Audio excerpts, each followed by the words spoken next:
Katarina Claes, a young noble girl, bangs her head one day and recalls lost memories from her previous life, in which she was an otaku who was killed in a traffic accident after staying up all night to play fortune lover.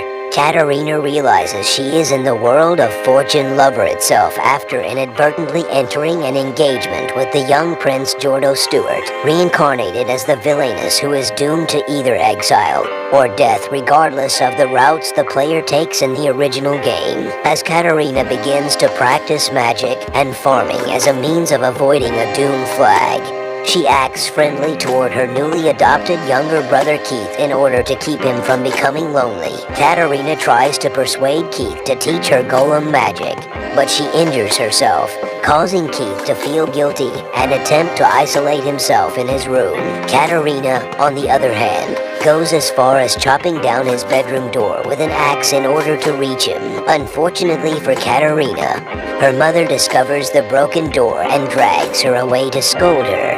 While Keith watches with a warm smile, Katarina is invited to a tea party, where she meets Mary Hunt, a shy young girl whom she approaches for gardening advice. Katarina unintentionally uses a line from Fortune Lover that Mary's fiancé, Jordo's brother Alan, was supposed to say to her as the two become friends. Mary becomes more focused on Katarina as a result of this. Alan pays a visit to the Claes home the next day and accuses Katarina of seducing Mary, challenging her to a tree climbing contest chosen by Katarina. He always loses, though, because Katarina's previous otaku incarnation was an excellent tree climber. Katarina suggests a musical competition, which she is blown away by when she hears Alan play the piano. To change the tides, Alan is praising his abilities when Jordo makes a remark and runs away. As Alan feels inferior to Jordo, Katarina,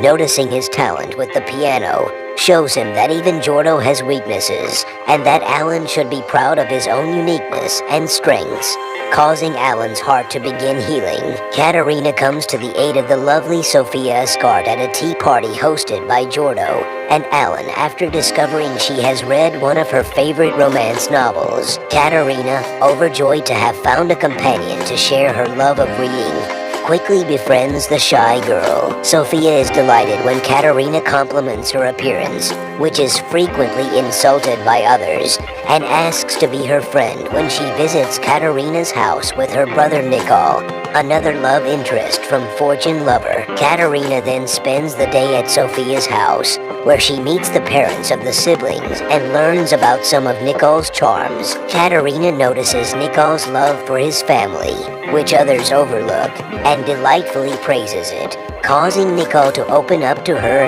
and smile for the first time. 7 years later, as Katarina approaches the age of 15, she prepares to enter the Magic Academy, and the main story of Fortune Lover begins. Katarina becomes concerned about Maria Campbell, the game's main heroine, who is allegedly already dating the boys after enrolling at the Magic Academy, where Fortune Lover is set. Katarina, as she spends time at the student council and gets to know Maria, steps in to protect her from some bullies when Maria brings in some homemade sweets. Katarina later realizes that in the original game, she was the one who bullied Maria, and Jordo was the one who came to Maria's rescue, kicking off their romance. However, since Katarina inadvertently stole Jordo's event, the path appears to be taking an unusual and unexpected turn. Katarina saves Maria from being bullied yet again, while trying to get closer to her. As a result, she unintentionally steals Keith's major romantic scene. Katarina decides to visit Maria's hometown on her day off with Keith,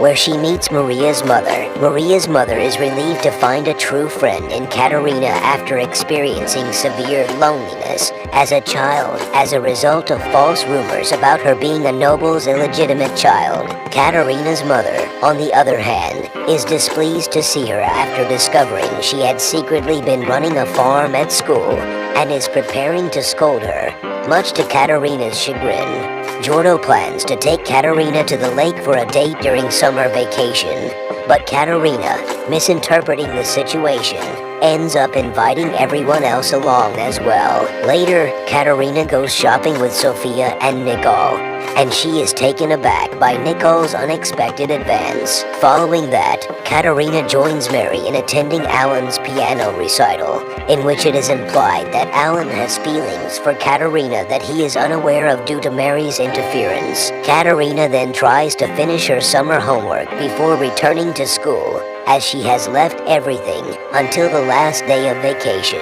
As she falls asleep that night, she recalls a conversation she had with a friend from her previous life. Sophia has a dream about Katarina's real-life friend, Atsuko Sasaki, who was deeply saddened by Katarina's untimely death and made a wish that when it was her turn to die, she would like to live her next life as Katarina's friend again. Meanwhile, everyone is tasked with entering a dangerous dungeon for a magical stone as part of their practical exams, with Katarina on a team with Jordo, Keith, and Sophia. During the chaos of one of the dungeon's traps, which Katarina accidentally sets off, Katarina falls down into a hidden passage where she unknowingly finds the magical stone while harvesting mushrooms. Sophia, guided by Nicole's wind magic, comes to Katarina's rescue when she is about to fall off a cliffside, and they are both saved by a mysterious whirlwind. Maria notices a dark presence clinging to Katarina as the rest of the group joins them.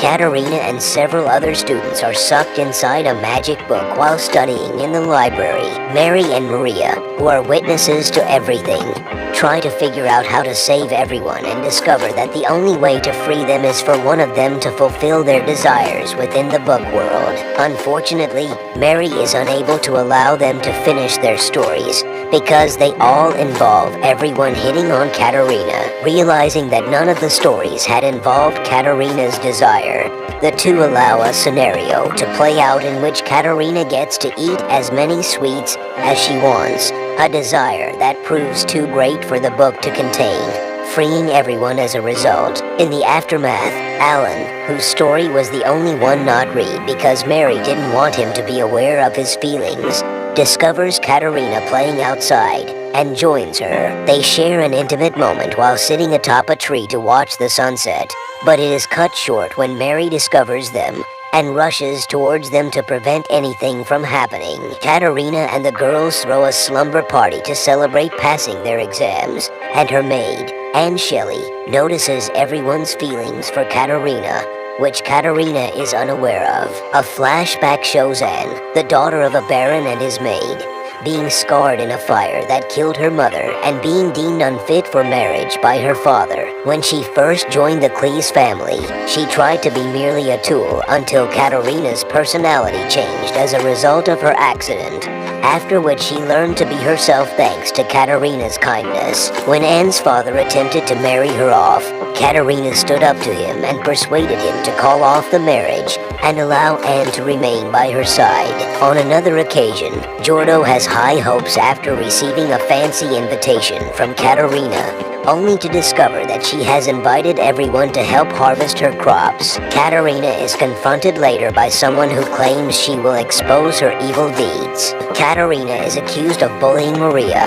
mimicking the game's judgment event, but Maria and the others prove her innocence. Although Katarina is relieved to have avoided a major disaster, Maria goes missing after investigating a dark aura emanating from the instigators. 3 days later, Jordo discovers that the list of evidence used against Katarina was not written by the instigators, and that they have no memory of why they accused her. He suspects that they were duped by dark magic, and that Maria's ability to detect it led to her capture. Katarina is unable to sleep that night after having a dream in which all of her friends die. The next morning, she is tired and goes to the infirmary for a rest. Katarina sits on a bench on her way back to class, recalling her first meeting with Maria. Sirius Deke, the president of the student council, interrupts her. Katarina soon realizes that the true culprit is Sirius, who declares his hatred for Katarina and puts her to sleep after recalling what Atsuko said in her previous life about a hidden character from the game who possessed dark magic. Katarina's mind is trapped in a world resembling her previous life as an otaku, while she remains unconscious, realizing that if Katarina remains in an eternal sleep, she will die. Everyone tries in vain to find ways to wake her up, as Jordo and the others lament their feelings for Katarina. Sophia, revealed to be Atsuko's reincarnation, hears her voice and rushes to Katarina's side so Atsuko can reach her inside the dream world and guide her back to the world she belongs to. Katarina learns where Maria is and joins the others in rescuing her and confronting Sirius based on Atsuko's parting words. Sirius, whose real name is revealed to be Raphael Walt, explains how Martianus Deke had a mage kill his mother in order to acquire dark magic in order to perform a ritual in which the real Sirius mind and memories were transferred into Raphael's body. She then murdered the mage in order to silence him. Raphael swore vengeance as he gained dark magic alongside Sirius memories, while still retaining his own. Raphael is reminded of his mother's kindness thanks to Katarina's assistance, and he eventually manages to drive out the mage who possessed him after his death. Raphael then leaves the school to atone for his transgressions, while Martianus Deke is brought to justice. Katarina is greeted with what she believes to be a friendship ending at the second-year graduation party, the setting of the game's final event in which Maria is supposed to confess to one of the romance interests, while remaining unaware that she is actually the focus of a reverse harem ending, with Raphael joining the Department of Magic and becoming yet another of Katarina's admirers. Katarina looks forward to a life beyond the scope of fortune lover. Like and subscribe. See you on the next one.